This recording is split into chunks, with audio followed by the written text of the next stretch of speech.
Hey Pokedad fan club, it's me Pokedad, and we're again in this 2016 spring regionals preparation. We're looking at a rogue deck, but it's one that I think can do fairly well because there's going to be a lot of dark typing, and I believe that fairies, since they're resistant, could actually put up a decent fight, and this deck could actually see pretty good play. It's Sylveon EX.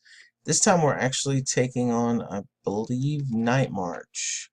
Yeah, this battle is a night against Night March, and so yes, even Sylveon can stand a chance against Night March. All right, so we start off with a pretty decent hand here. We get a Xerneas and two Sylveons, so we can, begin Geomancy if we don't get knocked out from Night March. And we got an N in hand, so it looks like he starts Mr. Mime, I'm guessing, for the bench barrier. And we were able to get a double colorless, and we were able to get an energy from the Max Elixir. And I kind of split the energies there because I'm not really sure, what we're going to get. Um, I don't bench this Xerneas EX because of the Mr. Mime. I don't know that it's going to come into play at this point in the game, because with the bench barrier, I really can't take a double knockout on something like a Pumpkaboo and a Joltik on the bench or something like that. So put a Fighting Fury Belt on the Sylveon, and I think we just pass our turn. Still a pretty decent turn one, and we can, as long as this Xerneas does survive the attack, we should be able to start geomancing. And so he does Sycamore. It looks like he gets rid of a D-Valley and 2 via Seeker. That's unfortunate. And I'm going to be able to bump this D-Valley, so that means we're going to have three more. We're going to be ahead in the Stadium War because we still have 3 more Fairy Gardens, and he only has 2 more D-Valleys at the most. I don't know how many he plays, but at the most. All right, so we see a Trainer's Mail here. Looks like it just failed, so he didn't get anything. He's got 6 cards in hand still. So, does he just pass the turn here? Oh, he's Ultra Balling. Imagine he'll get a Shaman. Oh, he gets the Maxis and the Gallade out. So this is a Maxis Gallade version, which is kind of weird for expanded. He might also be playing Archeops. It might be prized. But I would think Archeops is probably also something that you would want to play. I get ready to bench this, and then I think to myself, well, I've got the Mr. Mime there, so is this really going to be useful? Go ahead and bump the Stadium, and I go ahead and attach an energy to Sylveon, and I think, and I realize, man, I've got to get out of this situation. So I want to hold on to the Xerneas. So I go ahead and grab a Shaman because I need to really get into a draw supporter of some kind here. So we play a Shaman, allowing us to draw 5. Again, I didn't want to bench the Xerneas yet because I had other things that I possibly wanted to use it for.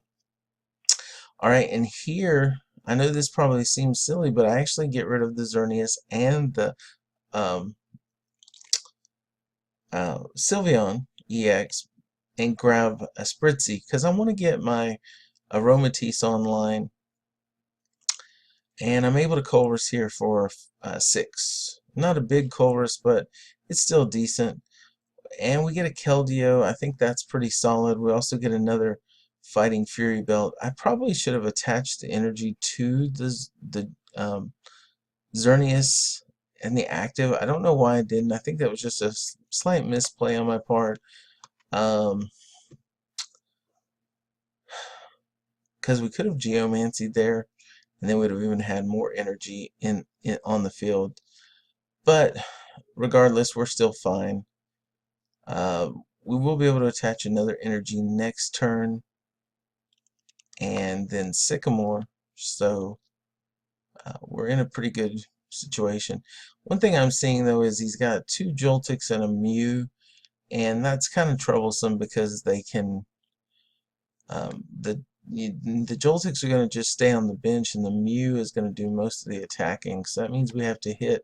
And I know my Sylveons don't hit the 120 magic mark; they only hit 110. So that means I'm going to be 2-hit KOing the Mews, unfortunately. And then he also gets the Gallade out. So I'm still kind of at this point thinking, man, I'm kind of concerned about this. But anyway, it is what it is. We have to keep moving on here.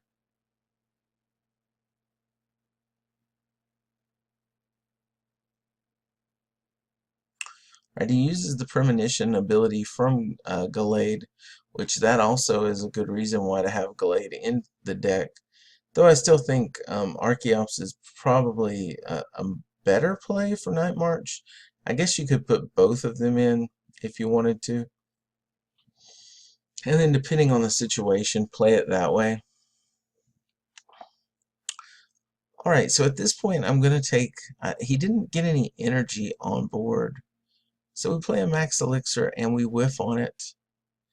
And that's okay. We're going to play an energy on the Keldeo. Since the Fairy Garden is in play, we can just use... we could have put it on, again on the Xerneas, but I like to just put it on the Keldeo just in case. And so we rush in here and we're going to retreat into the Sylveon with the double color. So we'll just hit Dress Up for 70 here and take a knockout on this Mr. Mime. Also, if you didn't notice, I used the Zero Sig to take out the DCE on the Joltik because he didn't have any energy right now. So I'm just thinking to myself, if he's doesn't have any energy, then we can just maybe win by default. But anyway, he promotes the Mew, which makes me think he probably does have an energy ready to go.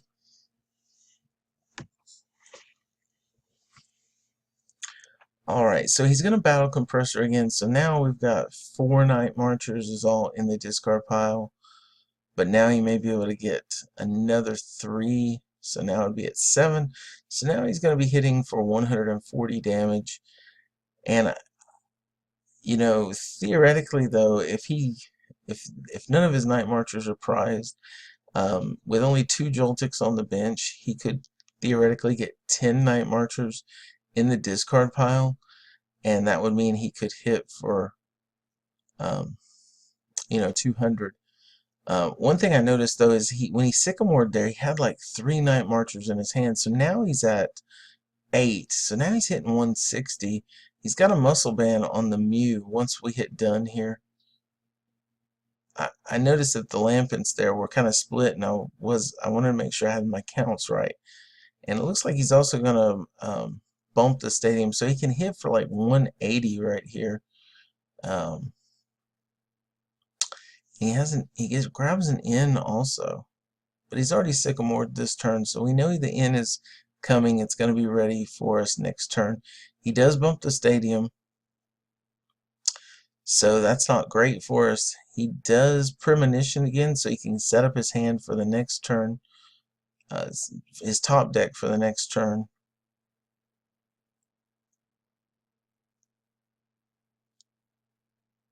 And he still hasn't played the energy. Has he just been holding it? I think he does end up playing it. Yeah, there it is. So now it looks like, if I'm doing the math right, it looks like it's going to hit us for 180 here. But because we have that Fighting Fury belt, and again, I love the Fighting Fury belt. It like turns EXs into Megas here. So he's going to hit us here, and that normally would be a knockout, but it only hits us for 180. So if we can draw into a Max Potion or something like that, we'll be in really good condition. Now, this is very important. Notice that I Super Rod here, and I put back the Xerneas EX and an energy and a Sylveon, especially this Xerneas EX. Now that the Mr. Mime is gone, we could potentially see a situation where we could take 2 prizes by taking either a Pumpkaboo or a Joltik knockout or something along those lines. We're going to Max Elixir here, but we have a lot of energy in our hand. We still get lucky enough to hit one. And so we're able to put it on that Sylveon right there.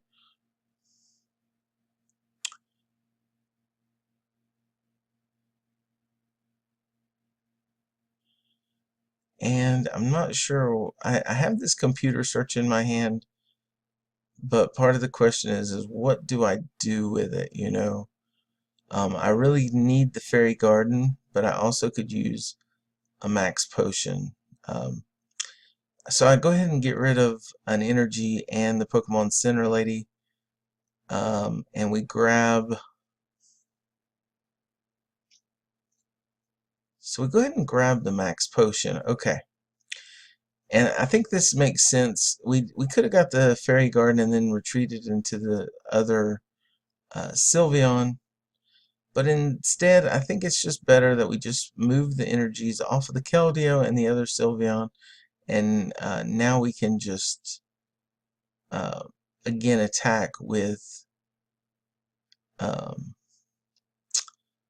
Precious Ribbon. Again, we're not going to take a full knockout here. Unfortunately, we're only going to hit for the 110 damage, but that's okay. We're fine with that. We understand that we are a healing deck here, and so that we're going to be taking a lot of two-hit KOs, and we understand that.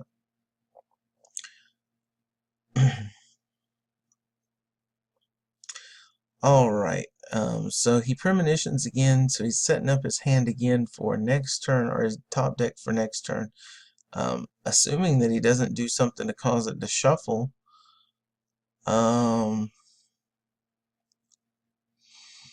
Seems like he's doing it kind of early, but he may just draw. Oh, he's going to Shaman. Okay, so he's Shaman so he could get the 2 cards he wants from the Shaman. So he knows he puts those into his hand. And last time he hit me for 180, he would need 2 more Night Marchers in the discard pile to take a knockout on the Sylveon.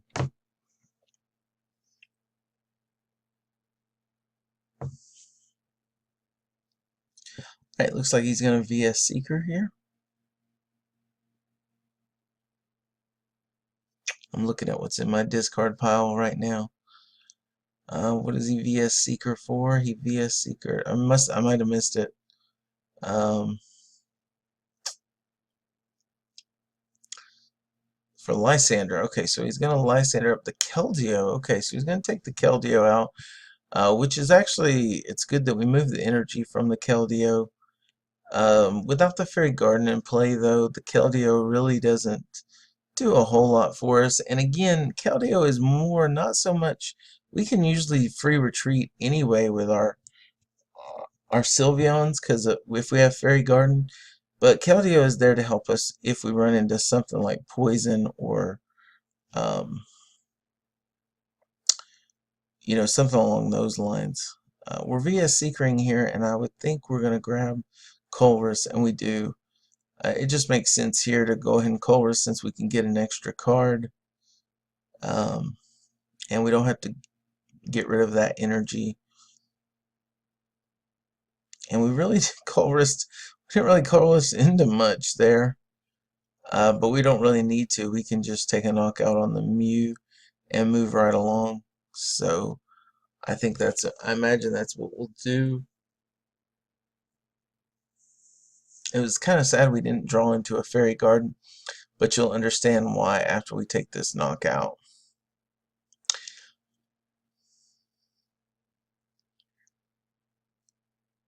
Alright, we draw 2 prizes, and both of them end up being Fairy Gardens. So that's where all of our Fairy Gardens are.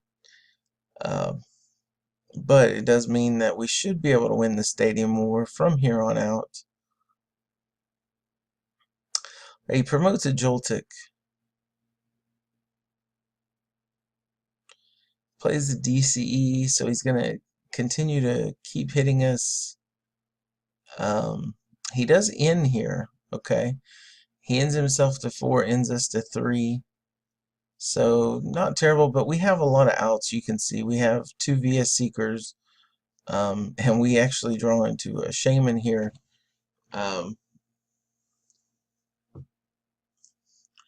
But I don't think I play the Shaman. I think you'll see why in a moment.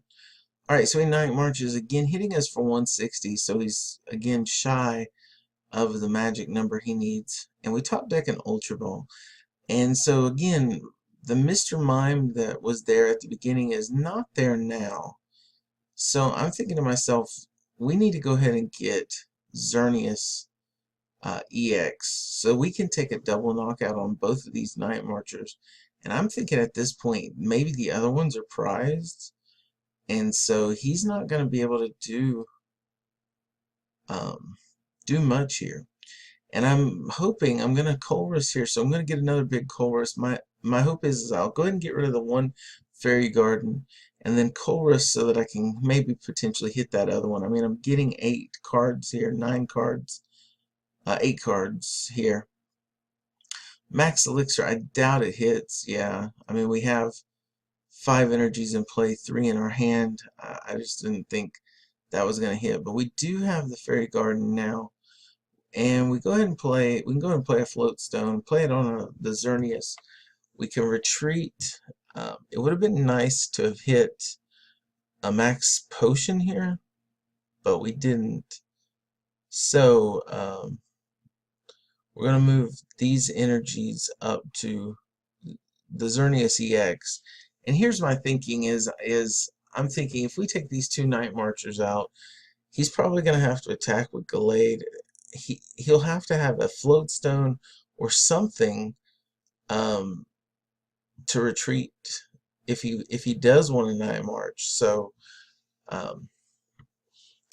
anyway, we get 2 more prizes. We're down to just 1 prize now, so we either need to take out the Gallade or the Shaman. We have a VS Seeker in hand, and I think Lysander is in our deck.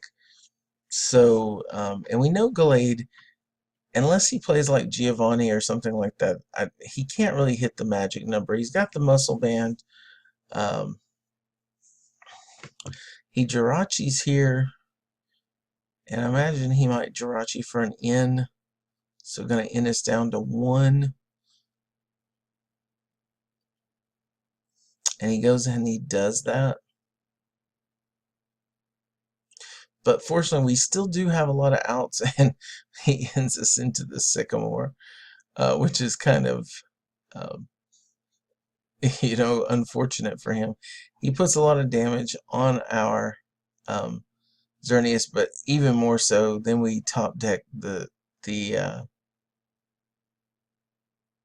Lysander, so we can just move 1 energy up to Xerneas EX for an X Blast, and we can just take out one of these EXs. Gallade, I think, actually has 150 HP, so we wouldn't have been able to take the Gallade out, but by moving up to Jirachi, we just take the Jirachi out. And there you have it, guys. That's the Sylveon EX deck. I really love this deck. I know it's probably a little unorthodox, but the healing is just so powerful in it. Anyway, guys, hit like for me. I hope you're enjoying this deck as much as I am. Put any questions or comments you have below. And if you're new to the channel, please subscribe. Anyway, this is PokeDad signing off. We'll talk to you later. Bye, guys.